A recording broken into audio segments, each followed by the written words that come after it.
Kita mengucap syukur kepada Tuhan Yesus atas segala berkat dan memberikan bagi kita. Haleluya. Bapak di surga, terima kasih Bapak. Selamat siang Bapak. Kami kembali bersyukur, kami kembali berkumpul juga. Kami ingin memuji dan kami ingin pada siang hari Bapak. Yang akan jadi Bapak Pendeta Christopher Kapihiru Bapak. Di dalam memberkati ibadah siang pada hari ini Bapak.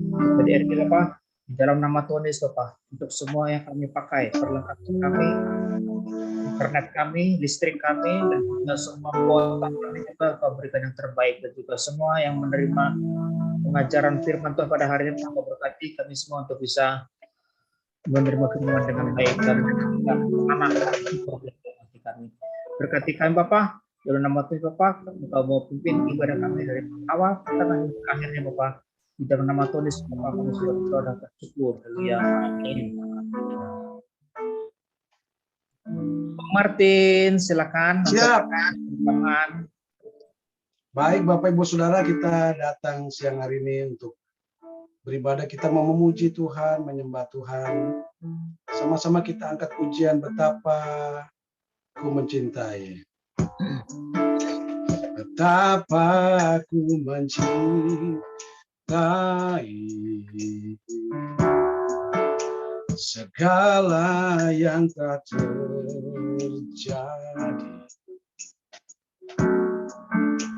Tak pernah sendiri jalani hidup ini, selalu menyertai.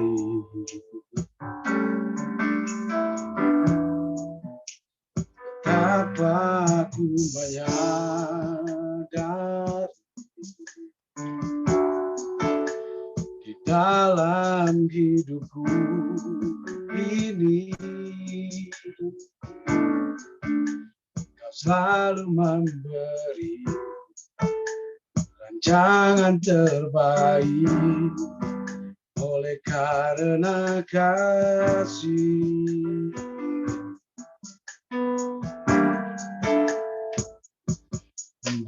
Bapa, sentuh hatiku, ubah hidupku menjadi yang baru, bagai emas yang murni.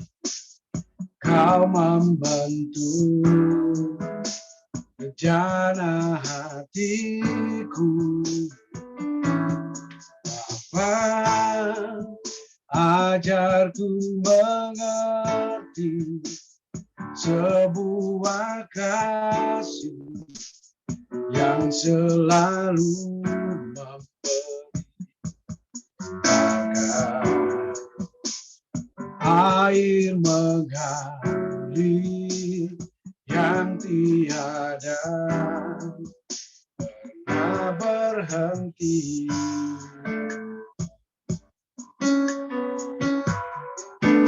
Betapa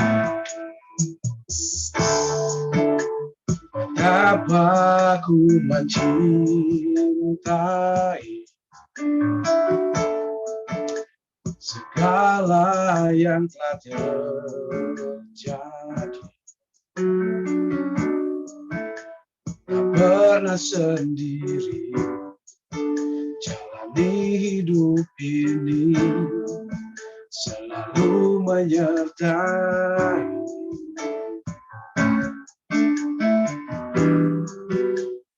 Betapa Ku menyadari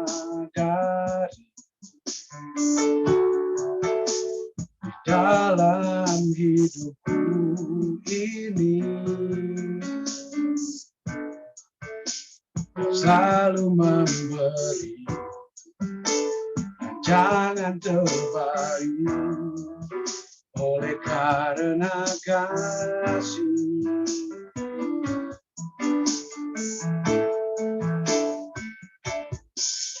Bapa, sentuh hatiku, ubah hidupku menjadi yang baru, emas yang murni, kau membentuk rencana hatiku.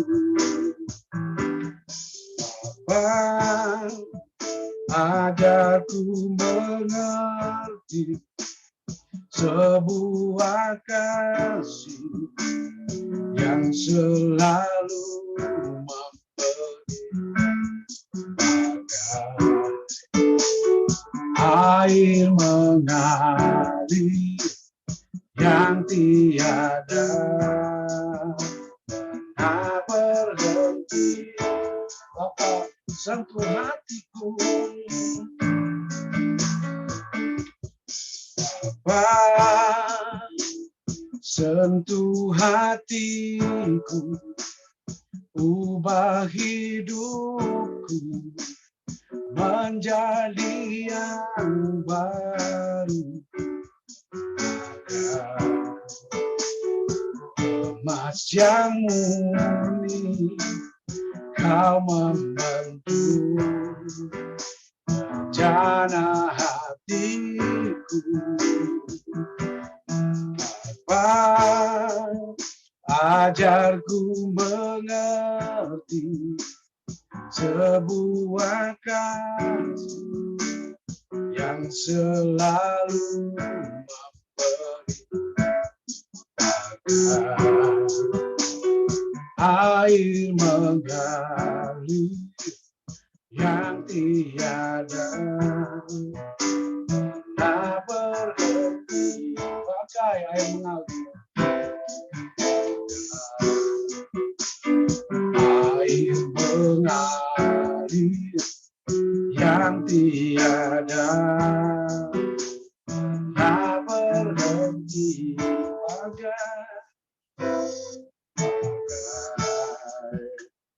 Air mengalir yang tiada pernah berhenti.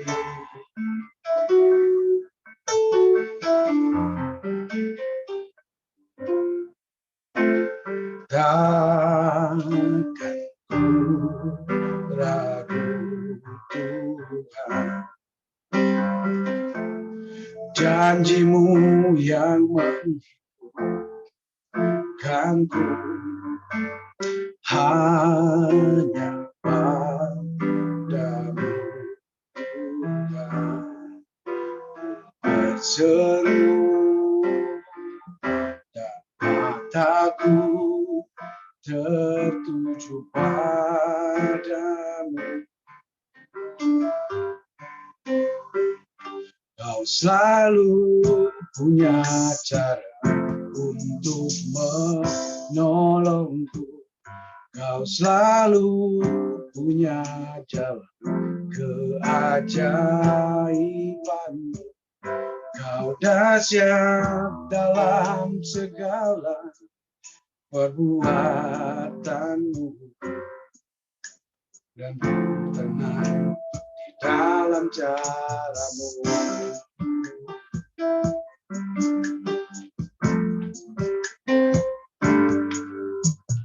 Takkan ku ragu Tuhan,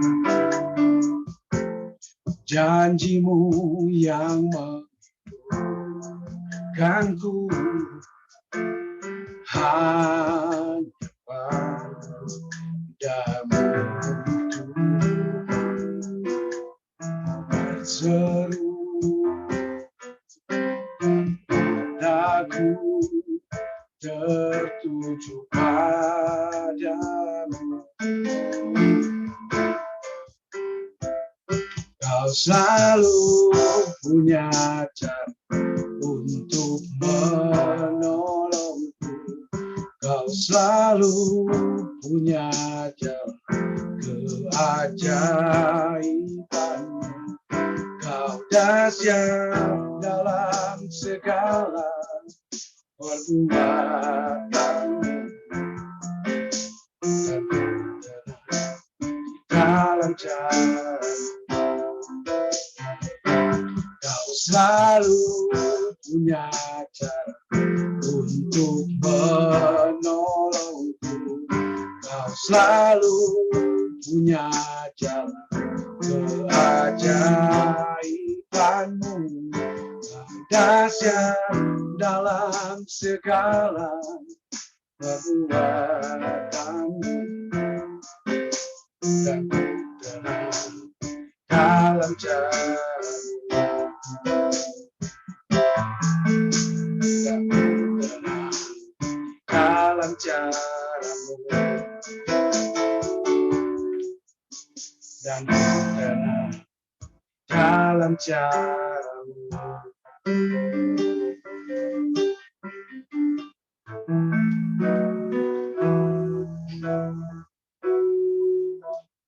Tak akan pernah ku sesali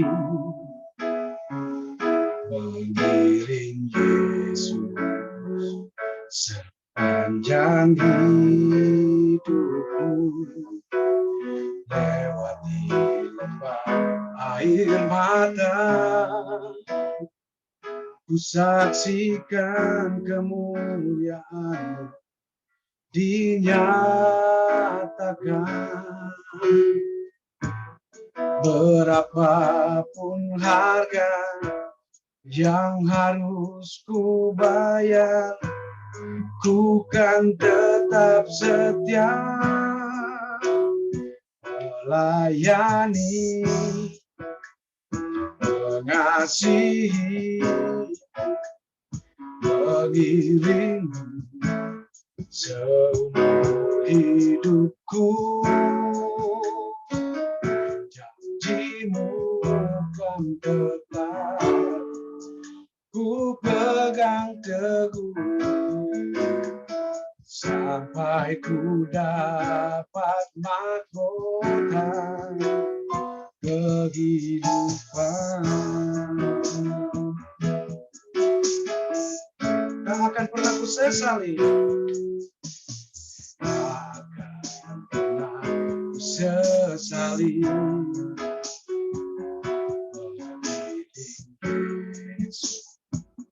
sepanjang hidupku,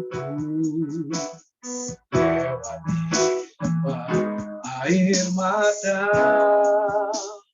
ku saksikan kemuliaan dinyatakan. Berapapun harga yang harus ku bayar, ku kan tetap setia melayani, mengasihi, mengiringmu seumur hidupku. Janji-Mu kan tetap ku pegang teguh, sampai ku dapat mahkota kehidupan. Sekalipun tubuh, sekalipun tubuh dan batinku lenyap, tetap Kaulah Tuhanku selamanya.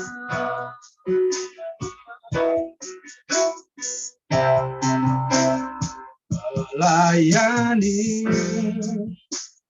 mengasihi-Mu, mengiringmu seumur hidupku.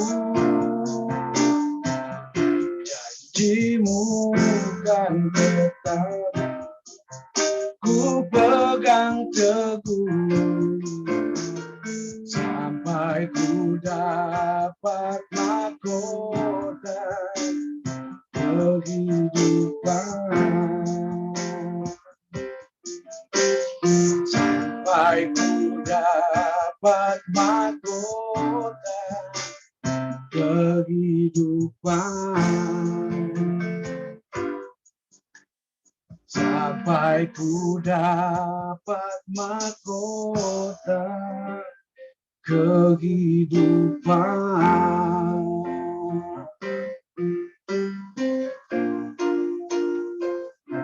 Dikembalikan kepada Bapak Pendeta. Oke, suara saya jelas ya. Semoga nggak ada kendala. Kita berdoa sebentar. Bersyukur Tuhan buat kesempatan indah ini. Kami bisa duduk di bawah kaki-Mu untuk mendengar isi hati Tuhan. Kami buka hati kami selebar-lebarnya. Dan buka isi hati-Mu ya Tuhan, firman-Mu sebanyak-banyaknya. Karena kami tahu iman kami hanya bisa timbul dari pendengaran akan firman Tuhan. Berbicaralah Bapa, kami siap mendengar. Kami minta bantuan Roh Kudus kepada-Mu Bapa yang baik, dalam nama Yesus. Amin.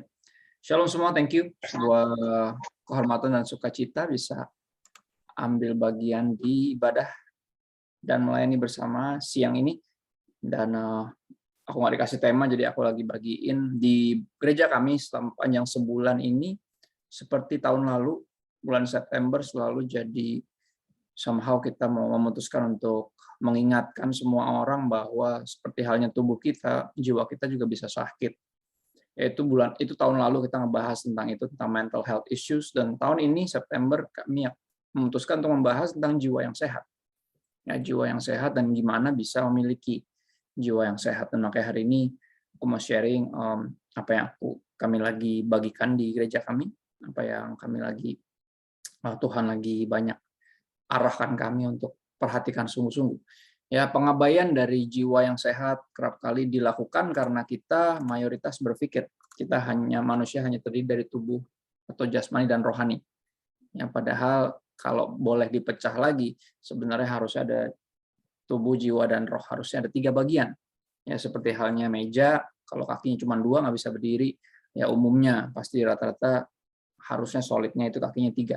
Dan sama, pengabaian dari jiwa membuat kita kerap kali down dan tiba-tiba aja ambruknya gitu ya. Kadang tubuhnya olahraga, rohaninya berdoa gitu ya, kebaktian, tapi jiwanya kosong. Jiwanya nggak ada yang ngisi, jiwanya bahkan dibiarin mungkin sakit. Ya, dan hari ini aku mau bagiin tentang ini, tentang jiwa yang sehat. Di 3 Yohanes ayat 2-4 dikatakan demikian, saudaraku yang kekasih, aku berdoa semoga engkau baik-baik dan sehat-sehat saja dalam segala sesuatu, sama seperti jiwamu baik-baik saja. Nah, ini dia nih. Jadi kesehatan jiwa, keadaan jiwa yang baik-baik saja juga jadi concern-nya Tuhan, karena kita sekali lagi ada aspek kejiwaannya. Ya, dan seperti tubuh yang bisa sakit, jiwa juga begitu. Ya, makanya penting untuk jiwa kita bisa baik-baik saja. Nah, pertanyaannya gimana caranya bisa jiwa kita baik-baik saja? Dilanjutkan. Sebab aku sangat bersukacita ketika beberapa saudara datang dan memberi kesaksian tentang hidupmu dalam kebenaran. Nah, ini udah ada hint di sini. Hidup dalam kebenaran. Sebab memang engkau hidup dalam kebenaran. Ya. Ayat 4 dikatakan demikian, bagiku tidak ada sukacita yang lebih besar daripada mendengar bahwa anak-anakku, kata-kata ini diulang lagi, hidup dalam kebenaran. Ya, dari 3 ayat ini kita bisa ambil kesimpulan bahwa kalau orang mau jiwanya sehat, ya jiwanya baik-baik saja, harus hidup dalam kebenaran. Ya, nah, karena ini keterangannya demikian. Ya, dan kita akan belajar hari ini hidup dalam kebenaran, bahasa gampangnya itu adalah taat. Ya, taat apapun yang Tuhan perintahkan atau larang kita ikutin. Ya, yang diperintahkan kita lakukan, yang dilarang kita jauhi, kita hentikan. Ya, dan aku percaya itu artinya hidup dalam kebenaran. Yohanes 8 ayat 31 dan 32. Tuhan Yesus berkata, "Jikalau kamu tetap dalam firman-Ku, kamu benar-benar adalah murid-Ku," kata dalam firman-Ku. "Dan kamu akan mengetahui kebenaran," yaitu apa? Firman-Ku. Ya, itu kebenaran. Dan kebenaran itu akan memerdekakan kamu. Ya, ini artinya hidup dalam kebenaran. Kebenaran akan memerdekakan kita, hidup dalam firman Tuhan. Ya, artinya taat. Ya, dikatakan di Amsal 15 ayat 13, hati yang gembira membuat muka berseri-seri, tetapi kepedihan hati mematahkan semangat. Dan tentunya ayat yang terkenal 17 pasal 17 ayat 22, hati yang gembira adalah obat yang manjur, tapi semangat yang patah mengeringkan tulang. Ya, pertanyaannya gimana hati ini bisa bergembira? Siapa sih orang yang menurut firman Tuhan dipandang atau dianggap sebagai orang yang berbahagia? Mazmur 1 ayat 1 dan 2 dikatakan berbahagialah orang yang tidak berjalan menurut nasihat orang fasik, tidak berdiri di jalan orang berdosa, dan yang tidak duduk dalam kumpulan pencemooh. Ya, berbahagialah orang yang kesukaannya ialah Taurat Tuhan. Ya, kesukaan di sini sama persis sama yang biasa kita pakai kata-kata itu, hobi. Ya, ada orang bilang kalau nggak mau stres, kalau jiwanya mau sehat, mesti punya kegemaran. Ya, mesti punya kesukaan, mesti punya hobi. Nah, unik di sini adalah berbahagialah orang yang kesukaannya, yang hobinya adalah justru firman Tuhan. Ya, dan yang merenungkan Taurat itu siang dan malam. Jadi itu yang memenuhi hati dan pikirannya, bukan gosip, bukan berita-berita terbaru, bukan yang direnungin bukan komentar orang di kolom komen gitu ya. Jadi kalau kita mau stres silakan kita renungin apa kata orang di kolom komen. Tapi kalau mau berbahagia, kita harus merenungkan firman itu siang dan malam. Kesukaannya harusnya Taurat Tuhan. Nah gini, jeleknya adalah karena orang selalu berpikir Alkitab itu urusannya rohani. Orang jarang yang menjadikan firman Tuhan sebagai hobinya. Biasanya dia akan cari hobi yang pure, nggak nyambung. Sama sekali nggak ada rohani-rohaninya. Ya sepedaan, olahraga, atau yang koleksi apa gitu ya, hal-hal yang kecil-kecil yang bikin nggak terlalu stres gitu ya. Jadi akhirnya malah jadi konsumtif dan nggak ngisi jiwa juga pada akhirnya. Dan itu yang kerap kali karena gini, orang suka membagi, suka selalu berpikir mengasumsikan kalau yang firman Tuhan Alkitabnya udah pasti rohani. Padahal ternyata Alkitab bisa dijadikan kesukaan. Ini bisa dijadikan hobi. At least itu yang terjadi dalam hidup saya, saudara. Saya dulu nggak suka baca, setelah saya bertobat malah justru jadi suka baca Alkitab, dan ternyata Alkitab itu seru. Ya, membaca Alkitab sendiri di rumah, belajar sendiri membuat saya akhirnya jadi punya hobi, yaitu koleksi buku. Ya, semua buku rohani yang saya taruh di rumah berada di mana saja membuat istri saya stres nih, rumah apa gudang buku sih. Ya, buku mulu. Ya, saya beli buku kenapa? Karena saya mau belajar tentang firman Tuhan, ini jadi hobi saya.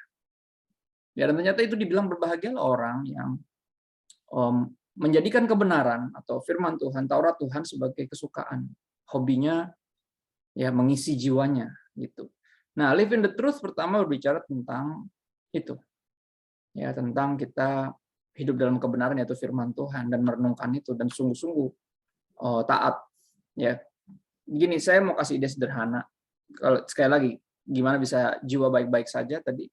Ya, kita harus hidup dalam kebenaran. Nah, hidup dalam kebenaran artinya taat. Ada 4 perintah Tuhan yang kalau kita nggak sadari bahwa ini penting sekali, kita nggak akan menyadari bahwa ini buat kita. Sekali lagi, perintah Tuhan nggak usah 4, semuanya yang ada di Alkitab, yaitu semuanya buat kebaikan kita. Ya Tuhan gini, kalaupun kita nggak nurut sama Tuhan, dia tetap Tuhan, nggak ngaruh sebenarnya buat dia.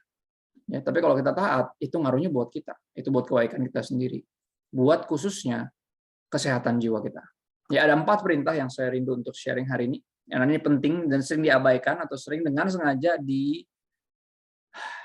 dilalaikan.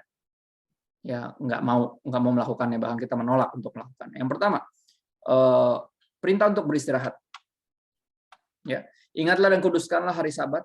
6 hari lamanya engkau akan bekerja dan melakukan segala pekerjaanmu, tapi pada hari ke-7 adalah hari Sabat Tuhan Allahmu, maka jangan melakukan sesuatu pekerjaan. Ya, untuk punya waktu istirahat ini yang diabaikan orang karena pepatah dunia ini bilang pandangan dunia ini adalah waktu adalah uang. Jadi kalau kita istirahat kita buang waktu, kita buang uang. Ya padahal akhirnya kalau udah sakit, uang juga nggak bisa beli sehat. Kan gitu. Ya Tuhan yang suruh kita beristirahat. Menarik adalah dia bukan cuma menyuruh kita beristirahat, dia mencontohkan beristirahat. Ketika dia menciptakan alam semesta semuanya, jadi hari terakhir di minggu dia beristirahat. Jadi akhir dari minggu, arti 1 minggu itu kan 7 hari. Dia beristirahat di hari terakhir. Padahal gini, sejujurnya Tuhan nggak perlu istirahat. Dia nggak bisa capek. Ya, tapi kenapa dia mulai beristirahat? Karena dia tahu dia adalah Bapa dan manusia adalah anak-anaknya. Ya, anak sering gagal taat, tapi jarang gagal niru. Ya, makanya dia beristirahat dengan harapan kita meniru dia beristirahat. Karena tebak siapa yang membutuhkan istirahat? Anda dan saya, kita yang perlu istirahat. Ya, seorang nabi yang sempat kena mental, saya bilang itu namanya Elia. Ya, dia sempat kabur ke goa dan di situ dia akhirnya tidur. Ya, dan malaikat bangunin dia terus suruh dia makan. Malaikat bawa roti bakar dari sorga. 1 Raja-Raja 19 ayat 5 sampai 7. Saudara kalau ntar mau baca biar nggak bingung, mana ada cerita kayak gini, ada. Ya. 1 Raja-Raja 19 ayat 5 sampai 7 nanti bisa dicek sendiri. Ya. Disuruh bangun, suruh makan. Habis itu Elia tidur lagi. Dan habis itu dibangunin lagi sama malaikat, ayo makan dulu. Sebab kalau tidak perjalananmu nanti terlalu jauh bagimu. Tugasmu belum selesai. You need rest. Ya, istirahat bukan berarti bermalas-malasan, melainkan mengisi jiwa untuk melanjutkan perjalanan hidup sebagai hamba Tuhan. Anda dan saya, kita hamba Tuhan, kita hidup untuk Tuhan. Ya, hamba Tuhan nggak melulu harus pendeta. Hamba Tuhan nggak bicara profesi, hamba Tuhan bicara devosi. Barang siapa melakukan apapun yang dia kerjakan dengan segenap hati seperti untuk Tuhan, bukan untuk manusia, masuk kategori hamba Tuhan. Ya, istirahat sekali lagi bukan berarti bermalas-malasan. Ya, makanya akhirnya orang karena nggak punya jam istirahat, kerja, tipes, ya kan, akhirnya duitnya dipakai buat healing yang adalah akhirnya hilang, karena healing itu nggak murah ya. Akhirnya kerja setahun cuma buat jalan-jalan. Itu terus hidupnya, nggak pernah bisa nabung, nggak pernah bisa apa, boro-boro nanti kalau sakit nggak tahu duitnya dari mana. Ya, Tuhan perintahkan kita beristirahat dan hendaknya kita mengindahkan perintah itu for our own good, untuk kesehatan jiwa kita sendiri. Yang kedua, perintah yang kerap kali diabaikan adalah untuk saling mengaku dosa dan mendoakan. Nah, ini di era pencitraan, untuk mengaku dosa adalah sesuatu yang aib. Ya, dan nggak ada yang mau melakukannya. Gengsi lah, tengsin, enggak. Kan gitu. Padahal ini penting, Tuhan yang perintahin. Hendaklah kalian saling mengakui kesalahan dan saling mendoakan, supaya kalian disembuhkan. Sekali lagi, yang sakit bukan hanya bisa badan kita, tapi jiwa kita juga bisa. Dan ternyata ada solusi untuk kita bisa disembuhkan. Solusinya adalah apa? Saling mengakui kesalahan dan saling mendoakan. Dikatakan di sini, doa orang yang menuruti kemauan Allah. Ya, doa orang yang hidup dalam kebenaran, doa orang yang benar, bahasa terjemahan biasa yang kita biasa pakai ya. Doa orang yang menuruti kemauan Allah, doa orang yang taat, doa orang yang hidup dalam kebenaran mempunyai kuasa yang besar. Menarik. Ya, jadi kalau kita mau disembuhkan, kalau kita tahu jiwa kita sakit, kita mau disembuhkan, ayo lakukan ini, perintah ini, saling mengaku dosa dan saling mendoakan. Ya, di dalam tindakan itu, di dalam tindakan saling mengaku dosa dan saling mendoakan, kita diingatkan kita manusia biasa. Dan ternyata yang doain kita juga manusia biasa. Tapi ini yang menarik, ada saya sebut sebagai pemenuhan dari kebutuhan jiwa. Ya, kita sadari dalam hidup ini jiwa kita itu perlu untuk kita bisa penuh jiwa kita ketika kita diampuni, diterima, dikasihi, diharapkan, dan dipercaya. Dan ini yang terjadi ketika kita saling mengakui kesalahan. Ya, kita manusia biasa, tapi jangan terus berkutat di kesalahan kita. Hidup hanya dipenuhi penyesalan, tapi hiduplah dalam harapan, semangat bahwa kalau masih dibangunin pagi ini, berarti ada kesempatan untuk memperbaiki kesalahan, bahkan meningkatkan kinerja gitu ya. Nah, di dalam itu pun akhirnya ada yang saling mendoakan, menyadarkan kita bahwa ternyata ada yang peduli sama kita. Ya, bahwa ada yang peduli, ada yang mengharapkan kita, ada yang bahkan memberikan kepercayaan sekali lagi, percaya bahwa kita bisa lebih baik dari ini. Makanya dia mendoakan kita. Orang pasti mendoakan hal yang baik. Ya, ini perintah yang kedua. Yang kerap kali diabaikan karena sekali lagi orang lebih nekanin gengsi dan pencitraan. Nggak umum untuk saling ngaku dosa dan mendoakan. Mendoakan pun juga kerap kali ya politis aja gitu doanya, nggak dari hati, nggak peduli juga dalam posisi yang gimana keadaan jiwa lo, apa kabar hari ini, gimana, how are you, apa gimana perasaan lo hari ini, kan gitu. Jarang kita peduli. Tapi ketika kita melakukan perintah ini, ya kita menyatakan kepada orang-orang lain bahwa mereka diampuni, diterima, dikasihi, diharapkan, dan dipercaya. Ya, somehow jiwa kita disembuhkan ketika jiwa kita mengalami pemenuhan tentang hal-hal ini. Ya, saya sebutnya sebagai kebutuhan jiwa. Ya, ada orang mencari pengakuan, makanya yang kayak gitu-gitu karena kosong, ada ya pemenuhan yang belum jiwanya nggak dipenuhi dengan hal-hal yang tadi yang bisa dilakukan ketika kita saling mengaku dosa dan saling mendoakan. Nah, yang berikutnya ada yang namanya ini yang banyak juga diabaikan nih, apalagi ya namanya melepaskan pengampunan. Perintah untuk melepaskan pengampunan ini paling sering diabaikan karena kita nggak terima, enak aja. Nggak mau gue, kalau gue ngampunin dia enak aja, dia main lari gitu aja dong. kok enak benar kan gitu. Ya akhirnya kita nggak mau melepaskan pengampunan. Dan ternyata ini yang membuat kita jiwanya sakit. Ya, karena kita menyimpan racun yang disebut kepahitan. Ya. Seorang hamba Tuhan bernama Rick Warren pernah bilang kayak gini, kepahitan itu atau menolak melepaskan pengampunan itu seperti minum racun dan berharap orang yang kita kecewa sama dia, orang itu yang mati. Ya, kita yang minum racunnya, tapi kita berharap dia yang mati. Nggak bisa. Pasti kita yang mati, orang kita yang minum racun. Ya. Makanya di Efesus 4 ayat 31-32 Rasul Paulus bilang gini, segala kepahitan, kegeraman, kemarahan, pertikaian dan fitnah hendaklah apa? Dibuang dari antara kamu. Demikian pula segala kejahatan. Jiwa kita sakit karena kita menyimpan apa yang Tuhan suruh buang. Ya. Ayat 32 makanya bilang apa? Tapi hendaklah kamu ramah seorang terhadap yang lain penuh kasih mesra dan saling mengampuni. Ya, lepaskan pengampunan. Sebagaimana Allah lebih dalam Kristus sudah mengampuni kamu. Kan gitu ya. Dan ini yang kita sering abaikan. Ya, karena kita sekali lagi berpikir ini hak kita untuk marah, hak kita untuk pahit, hak kita untuk kecewa. Dia udah jahatin saya, Pak. Masa nggak boleh kecewa sih? Masa nggak boleh marah? Nggak manusiawi banget nih agama ini. Saudara, bukan masalah nggak manusiawi. Tapi Tuhan suruh buang, artinya itu nggak baik buat kita. Ini akan merusak jiwa kita. Dan itu yang terjadi. Ya, penolakan, ngerasa nggak dianggap, diremehin,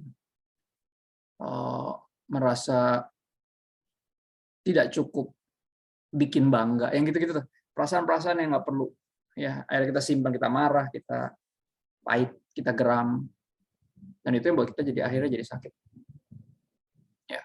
Dan ternyata melepaskan atau membuang semua yang harus dibuang ini akan mulai menyehatkan jiwa kita karena racun-racunnya udah di bahasanya detox, dikeluarin. Ya, pengampunan sejatinya melepaskan yang mengampuni. Sekali lagi, pengampunan sejatinya melepaskan yang mengampuni, bukan yang diampuni, bukan.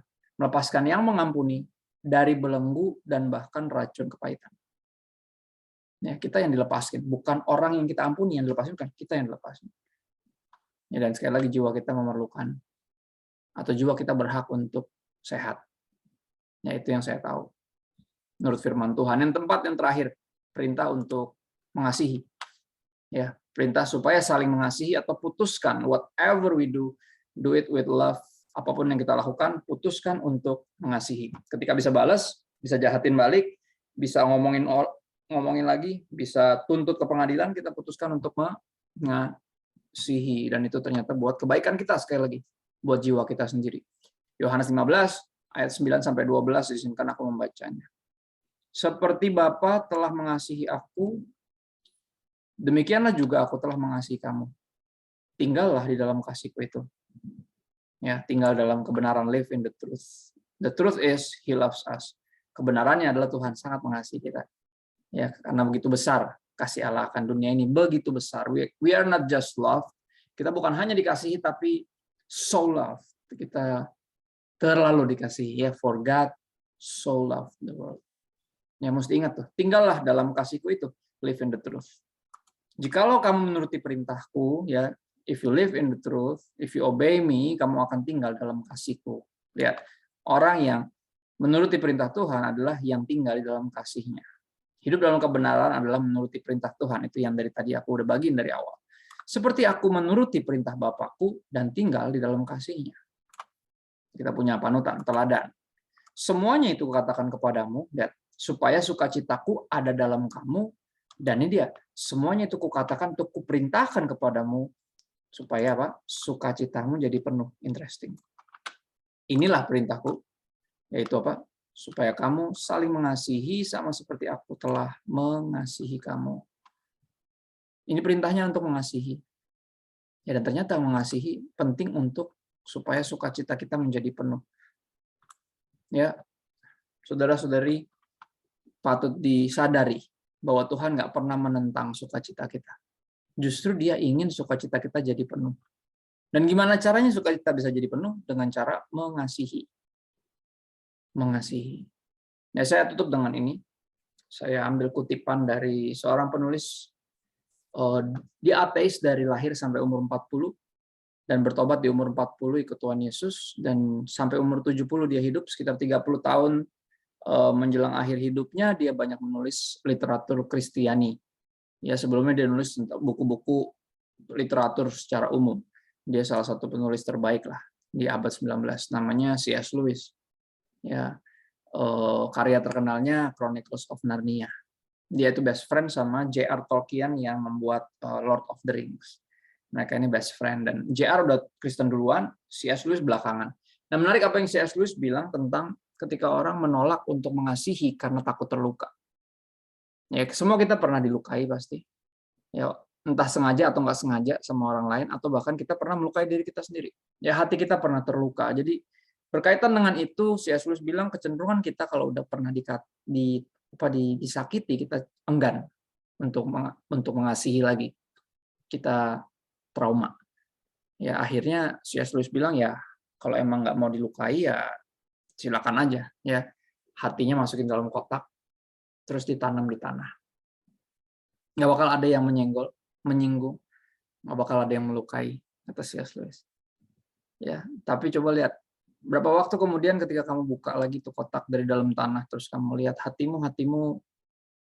hancur. Ya, karena dia mati. Karena dia juga nggak dipakai untuk mencintai. Ya, hati dirancang untuk mengasihi. Walaupun resiko mengasihi adalah dikecewakan, dilukai. Tapi it worth the risk. Ya, resikonya sepadan karena hati kita berhak untuk hidup. Dan hati sekali lagi dirancang untuk mengasihi. Ya, jangan sampai kita hidup dipenuhi dengan tadi ketakutan, takut dilukai. Akhirnya kita juga nggak mengasihi dan hati kita rusak sendiri. Ya, kita mesti mengingat bahwa mengasihi adalah sebuah perintah. Saya ulang dari judulnya, perintah supaya saling mengasihi. Ya, aku tutup dengan ini. Jika mengasihi adalah hukum terutama, benar ya? Guru, hukum mana yang terutama dalam hukum Taurat? Ada seorang pernah bertanya untuk mencobai Yesus. Ya. Intinya ada di mana? Kasihilah Tuhan Allahmu dengan segenapmu dan kasihlah sama manusia seperti dirimu sendiri. Ya. Perintah terutama adalah untuk mengasihi. Jika mengasihi adalah perintah atau hukum terutama, menolak mengasihi adalah pelanggaran terbesar. Ya, pelanggaran terbesar. Dan ini ada at least 4 hal yang bisa kita lihat, yang kita harus putuskan untuk lakukan supaya jiwa kita sehat. Sekali lagi, kita berhak punya jiwa yang sehat. Ya, istirahat, saling mengaku dosa dan mendoakan, lepaskan pengampunan, dan juga putuskan untuk mengasihi. Mungkin ada yang protes gitu ya, Pak, udah bagus saya bisa ngampunin, Pak. Tapi kalau untuk mengasihi kayaknya enggak deh. Kebagusan tuh orang gitu ya. Kita akan berpikir seperti itu. Saudara pernah bayangin nggak? Kalau Tuhan cuma ngampunin kita, tapi nggak mengasihi kita. Kita masuk surga, tapi pas dia ngeliat kita kayak, di surga kita dicuekin, kayak, dia masuk lagi, kan gitu. Dia melengos gitu. Aneh ya? Ya nggak sih? Dia cuma mengampuni, tapi nggak mengasihi kita. Tapi puji Tuhan, the truth is, kebenarannya adalah dia bukan hanya mengampuni kita, tapi juga dia memutuskan untuk mengasihi kita. Kita yang sebenarnya layak dihukum, layak dicuekin, layak dibiarin binasa. Ya, layak untuk Tuhan marah sama kita, kepahitan sama kita, kecewa sama kita. Dia punya segala hak itu, tapi dia putuskan untuk mengampuni dan mengasihi. Dan ini yang nampaknya harus kita lakukan karena kita pengikut Kristus. Kita lakukan apa yang Kristus lakukan. Ya, ini dari saya. Mungkin ada yang mau tanya jawab seperti diarahkan tadi di briefing. Silakan, God bless. Salam Bapak Ibu. Nah, di sini ada Pak Eko nih dari chat bertanya. Saya bacakan ya Pak Pendeta. Bagaimana kita mengetahui kalau kita sudah benar-benar mengasihi, melepaskan pengampunan untuk orang yang sudah menyakiti kita dan sudah melepaskan kepahitan dalam diri kita? Karena kadang-kadang kita masih suka ingat atas perlakuan orang itu terhadap diri kita, dan apakah itu artinya kita belum dengan sepenuh hati melepaskan pengampunan, padahal kita sudah berdoa dan melepaskan pengampunan untuk orang tersebut? Demikian Pak Pendeta, Ini saudara kita Pertanyaan yang umum yang muncul ya, maksudnya gimana cara kita tahu Pak Pendeta kita udah melepaskan pengampunan sungguh-sungguh? Sederhananya gini, kita kalau ngeliat mukanya nggak bete lagi, kita ngeliat batang hidungnya nggak empat lagi, tiba-tiba enak lagi, nggak. Gini, kenyataannya adalah kita nggak bisa melupakan. Lumpuhkanlah ingatanku, hapuskan. Nggak bisa, kita nggak bisa. Kalau kita mengapa? Kalau kita hilang ingatan, kita nggak ingat juga kita siapa, jadi gila ya kan, saya sebutnya gitu. Jadi sakit jiwa beneran kalau hilang ingatan. Pada akhirnya kita nggak bisa melupakan, tapi kita bisa memutuskan untuk mengampuni. Ya, saya akan bilang gini, ciri-cirinya adalah gampang. Kalau kita belum bisa berdoa buat dia, ya kita cuma Tuhan saya lepaskan pengampunan. Itu bukan berdoa buat dia. Kita berdoa buat kita itu. Ya karena kita harus taat, jadi kita oke gue taat deh gitu. Karena gue mau sehat, gue mau sembuh. Gue nggak mau kepahitan terus. Tapi gini, kita bisa nggak berdoa buat dia? Bapak, ampuni dia nggak tahu yang dia perbuat, berkati dia. Apapun yang dia kerjakan, Tuhan buat berhasil. Aku berdoa biar dia one day sadar ya dan kembali ke jalan yang benar sehingga dia bisa diselamatkan. Ya gini, kita nggak mungkin berbohong dalam doa kita. Kalau kita belum bisa mendoakan orang, berarti kita belum mengampuni dia. Ya, itu patokannya. Dan berikutnya adalah gini, kita berhasil mengampuni bukan dengan cara melupakan. Orang Kristen nggak berhasil mengampuni dengan cara melupakan, tapi justru dengan cara mengingat. Ya, bukan dengan cara melupakan apa yang orang itu telah lakukan terhadap kita, tapi dengan cara mengingat apa yang Yesus lakukan untuk saya di kayu salib. Ya, sebenarnya saya sekali lagi, dia layak marah, dia layak kecewa. Ya, saya mestinya dihukum. Saya mestinya dibiarin binasa, tapi dia memutuskan untuk mengasihi saya, untuk mengampuni saya, dan saya mengampuni, saya mengasihi karena Yesus lebih dahulu mengampuni dan mengasihi saya. Ya, jadi bukan dengan cara melupakan, nggak bisa lupa Pak, nggak bisa. Ya, makanya kerap kali orang suka gitu, rasanya udah ngelepasin pengampunan, pas ngelihat lagi, ingat lagi, bete lagi. Nggak, kita itu justru harus mengingat. Kalau orang nggak ingat, nggak bisa ngampunin sungguh-sungguh. Orang dia nggak ingat, dia lupa. Lupa itu beda sama mengampuni. Ya lupa itu nggak sengaja, mengampuni itu dengan sengaja. Ya saya ingat, saya tahu persis, ingat nggak apa yang Yusuf sang pemimpi katakan? Jangan berkecil hati menyesali diri karena engkau menjual aku ke sini. Dia ingat kakak-kakaknya, adiknya yang jual dia ke Mesir. Dia ingat. Tapi apa? Karena bukan kamu yang bawa aku ke sini, tapi Tuhan. Ya, ternyata untuk memelihara satu bangsa yang besar. Kalau Tuhan nggak bawa saya ke sini, kita semua minta-minta sama siapapun yang ada di posisi saya sekarang, bangsa kita akan punah, kita akan mati kelaparan. Tapi Tuhan pakai kejahatan yang kalian lakukan untuk kebaikan. Ya, dia ingat persis, tapi dia memutuskan untuk mengampuni. Ya, makanya dia bilang apa? Ini aku Yusuf. Masih hidupkah Bapak? Dia bilang gitu. Dia ingat. Ya. Pengampunan bukan pengampunan kalau kita cuma sibuk berusaha untuk distract pikiran kita dan nggak mau ingat itu lagi. Itu bukan lepasin pengampunan namanya. Itu berharap bisa lupa, padahal nggak bisa. Ya, perenungan personal saya adalah menarik gini. Ketika Yesus bangkit dari kematian, sebenarnya dia bisa bangkit dengan tubuh yang perfect, tanpa luka di tangan, bekas bolong di tangan dan di lambung. Tapi dia putuskan bekas luka itu tetap ada. Sampai dia bilang sama Thomas yang ragu, kenapa lu masih ragu? Sini masukin sini tangannya. Biar tahu ini saya kok. Saya benar-benar dipaku, benar-benar mati dan benar-benar bangkit. Saya penasaran nanti di surga kira-kira bekas luka itu masih ada apa enggak? Kemungkinan besar masih ada. Kenapa? Biar kita ingat. Ya, biar kita ingat kita bisa masuk surga karena pengampunan dan kasihnya yang sebesar itu. Luka dalam hidup, bekas luka khususnya ada untuk mengingatkan kita perjalanan kita bersama dengan Tuhan dan betapa kita menyembah Tuhan yang penyembuh.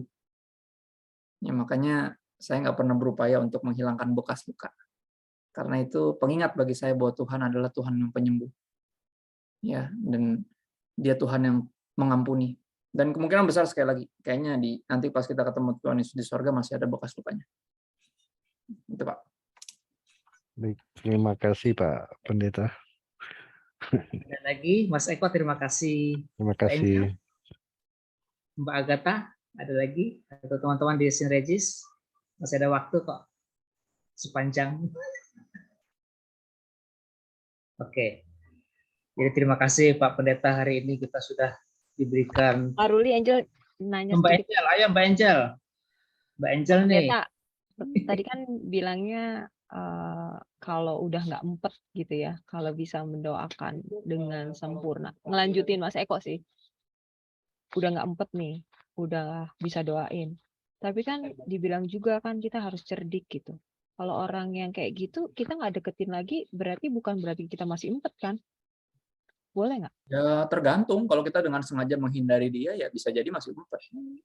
Kalau misal di kantor, misal gini contoh deh, ada orang yang berantem sama teman kantor, terus apakah mesti pindah kantor? Kan nggak selalu. Kalau ternyata bos terpaksain kita satu divisi gimana? Dan kita pengen pindah divisi, saya nggak mau sama dia gitu. Pokoknya saya nggak mau sama dia lah. Saya kan mau maksudnya saya untuk melindungi diri saya dari dilukai lagi misalnya gitu ya, contoh ya. Pertanyaannya gini, kita bisa menghindari dia sejauh apa? Kalau dia nanti masuk surga, masa kita nggak mau masuk surga gara-gara ada dia?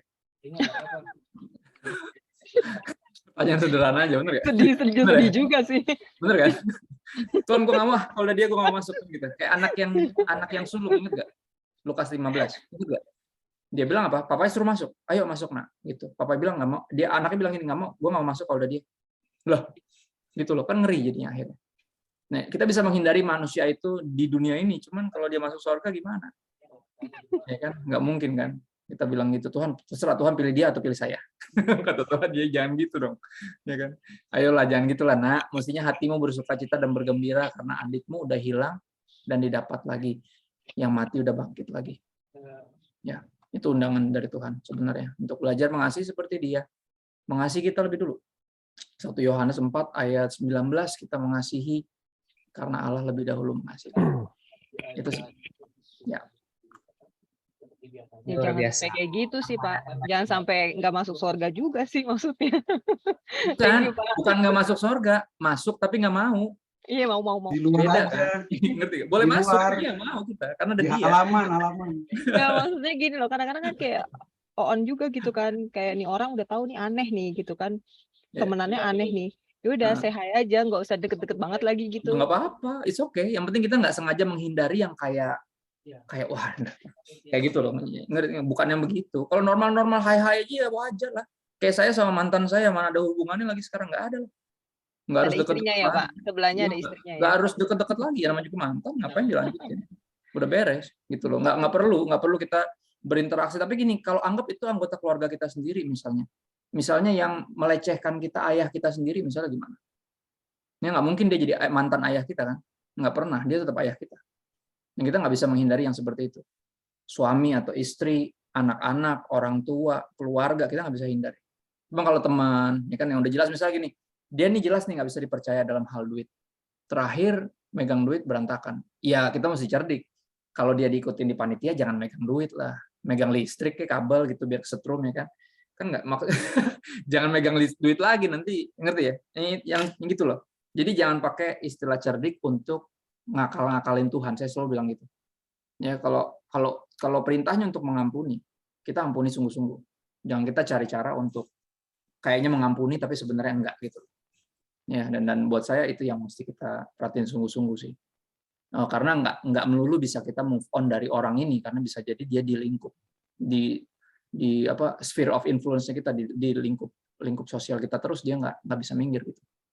Ya. Masih ada waktu nggak? Sedikit, Mbak Angel? Boleh, silakan. Mas Eko marah sama Angel atau gimana sih? Bukan. Lanjut. Jadi ini mungkin di luar konteks ini, saya nggak tahu apa masih jadi satu konteks atau enggak Pak Pendeta. Jadi saya sering mendengar jangan menjadi batu sandungan bagi orang lain.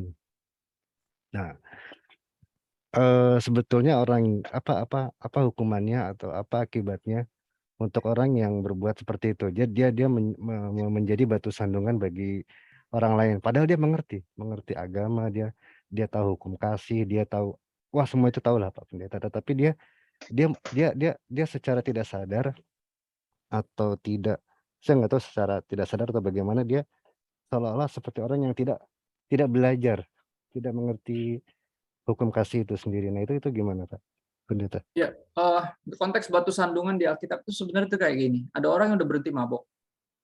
Tapi ngelihat orang Kristen yang merdeka banget, sehingga dia bilang, nggak masalah minum, kan yang penting nggak mabok. Gara-gara dia ngeliat orang minum, dia minum lagi, sehingga dia mabok lagi. Dia terikat lagi. Itu batu sandungan konteksnya. Jadi batu sandungannya yang kayak gimana? Kalau misalnya gini, orang nggak jadi datang ke Tuhan gara-gara ngeliat anak Tuhan tingkah lakunya kayak anak setan, ya itu salah di mana? Bukan salah anak Tuhannya, salah orang itu. Orang itu mestinya nggak ngeliat orang ini. Dia mestinya langsung datang ke Tuhan, nggak usah ngeliat orang itu. Saya selalu bilang gitu. Saya suka emosi sama orang gini, kepahitannya sama manusia, tapi yang dijauhin Tuhan. Kan nggak nyambung, ya kan? Misal gini, kita kepahitan sama hamba Tuhan, tapi Tuhan yang kita jauhin, yang rugi siapa? Ya kita sendirilah. Bukan salah hamba Tuhan itu. Ya dia itu urusan dia sama Tuhan. Dia munafik berarti. Dia nggak menghidupi nilai itu. Tapi dia nggak bersalah terhadap orang ini. Enggak. Orang ini yang salah. Kita punya tanggung jawab untuk mencari Tuhan sendiri. Kita nggak bisa mengatur atau menghindari hal-hal yang buruk menimpa kita khususnya disebabkan oleh orang lain. Tapi kita punya tanggung jawab untuk mencari Tuhan. Saya selalu bilang itu. Ya, jadi salah orang itu kalau dia jadi habis gara-gara ini pendeta gue jadi nggak datang ke lu Tuhan. Ya maka hamba Tuhan tingkah lakunya hambatan Tuhan kan gitu. Menghambat orang datang kepada Tuhan. Gitu. Kita nggak bisa ngomong gitu nanti di surga sama Tuhan. Ya Tuhan bilang, aku udah utus anakku bahkan mati untukmu di kayu salib. Kenapa kamu fokus sama hambaku bukan sama anakku yaitu Yesus? Saya akan selalu bilang kayak gitu. Ya. Hukumnya apa buat orang itu? Ya dia akan dihukum seperti kesalahannya. Dia nggak menghidupi firman yang dia mungkin kayaknya percaya, kayaknya ya kayak ahli Taurat dan Farisi deh. Keberatan Tuhan Yesus apa sih? Ya, dengerin apa yang mereka bilang, tapi jangan tiru tindakannya karena mereka itu nggak melakukan yang mereka katakan. Kalaupun mereka melakukan, tujuannya hanya untuk dilihat orang. Ya Tuhan Yesus bilang kayak gitu. Ya, dan dia nggak ada ngomong tentang orang nggak jadi datang kepada Tuhan gara-gara orang ahli Taurat Farisi itu nggak ada. Karena itu tanggung jawab pribadi kita sekali lagi. Ya hendaknya kita berfokus hanya kepada Kristus. Lagu lama bilang seperti ini, salah satu lagu favorit Papa almarhum. Pandang terus padanya, jangan menoleh jalan lain. Jangan pandang salah orang lain. Pandang saja Yesus. Dan buat saya itu berlaku sih, sampai kapanpun. Saya akan fokus sama Yesus saja. Haleluya. Haleluya. Makasih Pak Pendeta. Mbak Erika nih kayaknya mau ngomong nih. Itu dulu Mas Eko ini. Ada mau ngomong nggak Mbak Erika tadi? Kayaknya mau ngomong nih Mbak. Sudah diwakili oleh Angel tadi, kita udah ngobrol di belakang layar.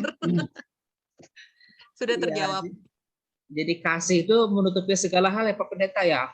1 Korintus 13 ayat 7 ya. Ya, dan menyembuhkan jiwa kita. Menghapus segala sesuatu, sampai menanggung segala sesuatu. Itulah kasih Kristus. Ya. Jadi kita tidak boleh membenci orangnya, tapi benci dosanya ya. Kurang lebih seperti itu. Terima kasih pada siang hari ini kita sudah dilayani oleh Pak Pendeta Christopher Heru. Kiranya Tuhan Yesus berkati peran Bapak dan keluarga sangat luar biasa. Mbak Angel, ada yang mau disampaikan dalam media ini? Oke, saya mau minta waktu sebentar untuk pengumuman ya. Nah, Ibu Agatha ini sedang membuka usaha baru. Mana Ibu Agathanya menghilang? Ibu Agatha. Ngomong sedikit, 1 menit. Ayo lanjut, mumpung didoakan. Doakan ya. Mohon doa sepakat buat usaha yang baru ini, khususnya untuk saya dan karyawan yang akan mengelola, karena ini hal yang baru, usaha yang baru, tempat yang baru, jadi supaya kami bisa konsisten dan juga tempat ini diberkati. Usahanya usaha warung makan. Itu aja, 1 menit pas. Oke, Pak Pendeta, kita akan masuk ke dalam doa penutup, doa berkat, dan juga apa lagi ya? Doa kita semualah. Pak Pendeta, satu lagi. Itu lagi. Erika ini adalah yang menjadi pokok doa kita selama ini. Halo Mbak Erika. Erika ini yang kanker payudara dan lagi radiasi. Proses. Tapi masih cantik jelita dan terus cantik jelita. Menjadi sumber inspirasi buat kita semua. Haleluya. Silakan. Lanjut. Engkau memberkati aku berlimpah-limpah. Dan memperluas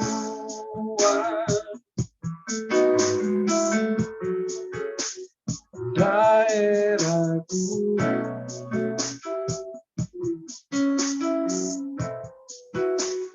dan kiranya tanganmu menyertai aku dan melindungi aku daripada malapetaka hingga kesakitan tidak menimpa aku.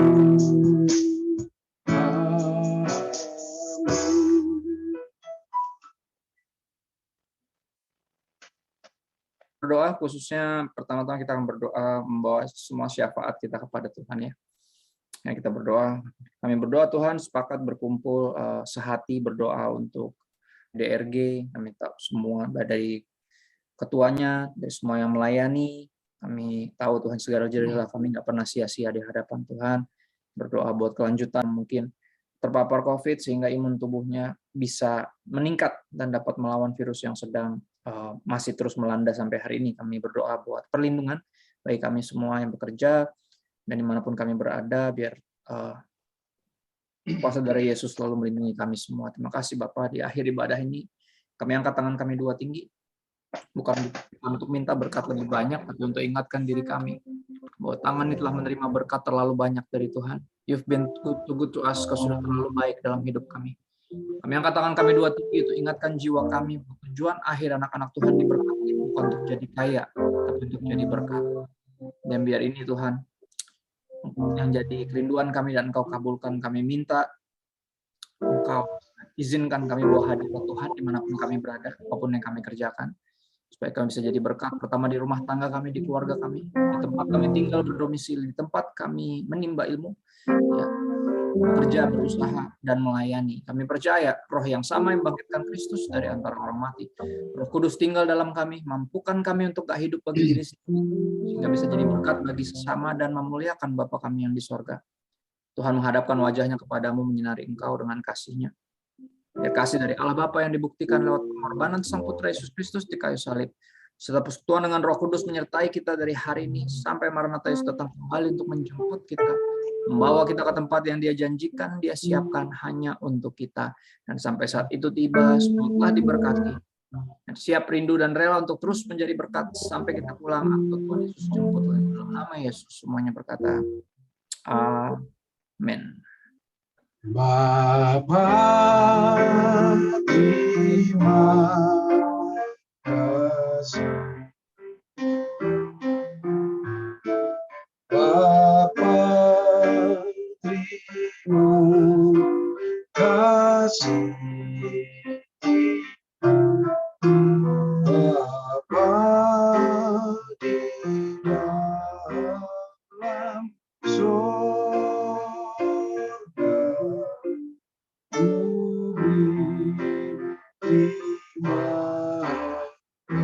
kasih.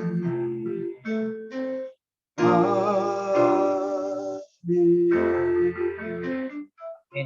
Nama Tuhan, kita kembali ke tempat pekerjaan kita masing-masing. Foto dulu. Silakan. 1, 2, 3. Thank you semuanya. Tuhan berkati. Terima kasih. Kita ada yang minta Terima nomor kasih, telepon, Pak saya boleh Pendeta. kasih ya. Nomor telepon, boleh. Silakan. Ya. Siap. Terima kasih semua. Terima kasih semuanya, God bless ya. Terus, God Terima bless. kasih. Bye. Yes.